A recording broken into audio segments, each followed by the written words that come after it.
राजकीय हस्तक्षेपामुळेच जवाबात नाव आलं. जवाबात नाव जसं आपण ब्लॅकमेल केलं की येतंय असं वाटलं, म्हणून आता पुढचं ब्लॅकमेलिंग चालू आहे. एवढंच मला तुम्हाला सांगायचं, बाकी काही नाही. मग आता पुढचं ब्लॅकमेलिंग केलं तर आता आरोपात नाव येतंय असं वाटतंय, पण मी आता जागरूक आहे.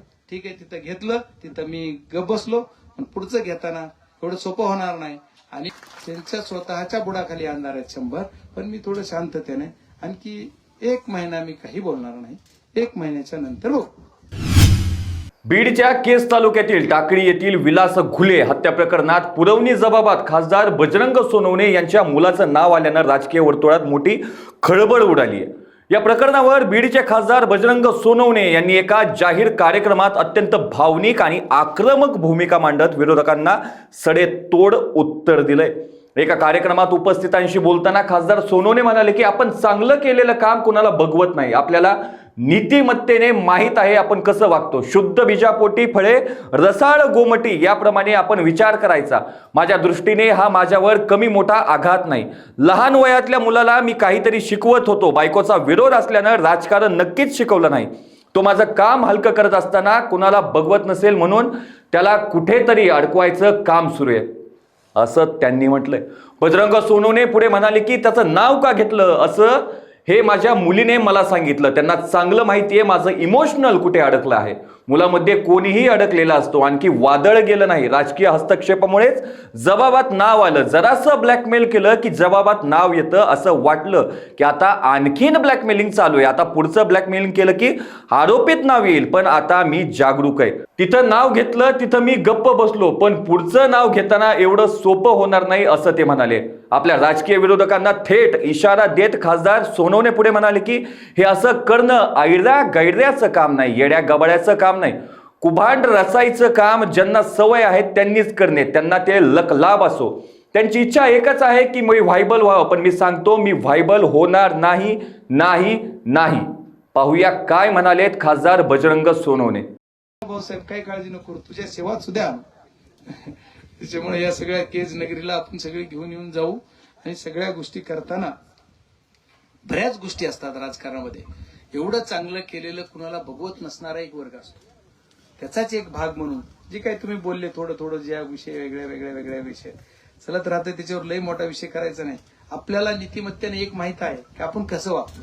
आपले शुद्ध बीजापोटी फळे जलमते रसाळ गोमटी जसं म्हणतात तसं आपण विचार करायचा. आणि माझ्या दृष्टीने माझ्यावर काही कमी मोठा आघात नाही. हा एक एवढ्या लहान वयातल्या एका मुलाला ज्यांना मी काहीतरी शिकवत होतो की राजकारण नक्कीच शिकवलं नाही, बायकोचा विरोध होता, पण ती थोडंफार ऑटोमॅटिक करायची. काय होतं की इथं जाणं तिथं जाणं, माझं काम हलकं करताना तुझं करत असताना कुणाला देखवत नसेल बघवत नसेल म्हणून त्याला कुठंतरी अडकवायचं. आणि माझ्या मुलीनं मला सांगितलं हे तिचं नाव का घेतलं असावा, तर त्यांना चांगलं माहित आहे ज्यांनी केलं त्यांना की माझं इमोशनल कुठं अडकलेलं आहे. मुलात कुणीही अडकलेला असतोच ना. म्हणजे त्याच्यामुळे तुमचं सगळं तुमचं जे इमोशनल आहे ते आमच्यात, म्हणजे त्या तिघात म्हणायचं होतं मुलीला माझ्या की आमच्यात अडकलेलं आहे म्हणून त्याचं नाव घेतलं असं म्हणलं. त्याच्यामुळे काय त्यांना बरोबर माहित नाही म्हणलं. सगळं ज्यांना बोलायचं होतं ते मला कळालं, तुम्हाला कळू न कळू त्यांना काय सांगायचं होतं त्यांनी सांगितलं. ठीक आहे, त्यांना तसं वाटलं म्हणून त्यांनी केलं. मी काही कुणावर आता मला लई जण काही म्हणतात काय त्याच्यावर जास्त काही बोलणार नाही. पण आता कोणी म्हणले एक वादळ आलं गेलं, वादळ गेलं नाही. कुठं चुकलं तात्याने जसं सांगितलं त्याचं एक उत्तर मला क्लॅरिफिकेशन करायचंय की जसं राजकीय इच्छाशक्ती म्हणा किंवा राजकीय हस्तक्षेपामुळेच जवाबात नाव आलं. जवाबात नाव जसं आपण ब्लॅकमेल केलं की येतंय असं वाटलं, म्हणून आता पुढचं ब्लॅकमेलिंग चालू आहे. एवढंच मला तुम्हाला सांगायचं, बाकी काही नाही. मग आता पुढचं ब्लॅकमेलिंग केलं तर आता आरोपात नाव येतंय असं वाटतंय, पण मी आता जागरूक आहे. ठीक आहे, तिथं घेतलं, तिथं मी गप बसलो, पण पुढचं घेताना एवढं सोपं होणार नाही. आणि विनाकारण कुठली किती खोटं नाटक करावं यार. प्रत्येकाच्या जीवाला माहित आहे काय, तुमच्या जीवाला माहित नाही काय केलंय, आमचा मुलगा कशात होता माहित नाही, तरी पण एवढं परत ढोंग एवढं करू जाणं ज्याची त्यानंच करू जाणं.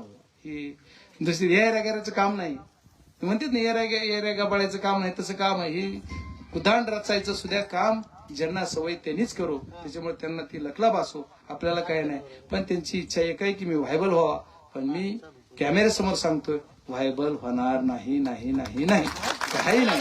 मी त्याच्या पुढचं सांगून ठेवले माझ्या मुलाला, बायकोला, घराला. काय त्याच्यापेक्षा मला निवडणूक लढवायची त्या दिवशी सुद्धा मी निश्चय ठरवून आलतो की मला काय केलं तरी पण मला निवडणूक लढायचीच निश्चय केला होता. मी कार्यकर्त्यांना सांगितलं होता की कॅमेऱ्यासमोर बोलताना म्हणलं ना खासदार असल्यामुळे जिम्मेदारी, नाही तर मी सर्वांना सांगितलं होतं ठीक आहे काही झालं कुठेही जाईल मी कुठेही असेल पण मला निवडणूक लढायचीच आहे. म्हणजे कुठेही पक्षात नाही, म्हणजे बीडला असेल किंवा एखाद्या वेळेस संभाजीनगरला बसेल जाऊन पण मी निवडणूक लढत.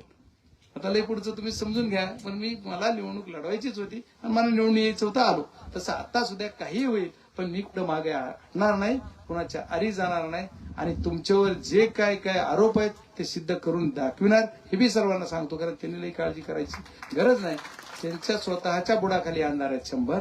पण मी थोडं शांततेने आणखी 1 महिना मी काही बोलणार नाही, 1 महिन्याच्या नंतर बघू एवढंच सांगतो. बाकी जास्त काही राजकारणावर बाकी बोलायचं नाही, कुणावर गाठी टिप्पणी करायची नाही आणि कुठल्याही कार्यकर्त्यांना सुद्धा लई घाई गडबड करायची गरज नाही.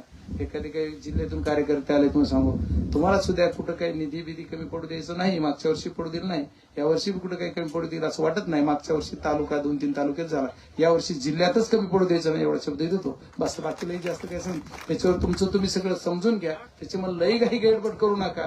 कुठंतरी आपण कोणाच्या तरी डोक्यावर बसायचं खांद्यावर जायचं असं करायचं काही नका जाऊ. कोणाच्या आपणच कुणाच्या खांद्यावर जाऊ, कुणी कुणाकडे जाऊन काही नसतं. मीच तुमचा आहे तुम्हीच माझे आहेत. आपण सगळेजण मिळून सगळं करू आणि आपण सुद्धा चांगल्या दिवसात आहोत याची काही मी मागेही तुम्हाला सांगितलं होतं 26 जानेवारीला बरंच. तर 26 जानेवारीला सांगितलं होतं पुढच्या महिन्यात काय होईल बघा. ते आता योगा आपलं बेकार दिवस अजितदादाचा मृत्यू झाला 2 दिवसांनीच, त्याच्यामुळे ते विषय बरेच काही समीकरण महाराष्ट्राचेच बदलले.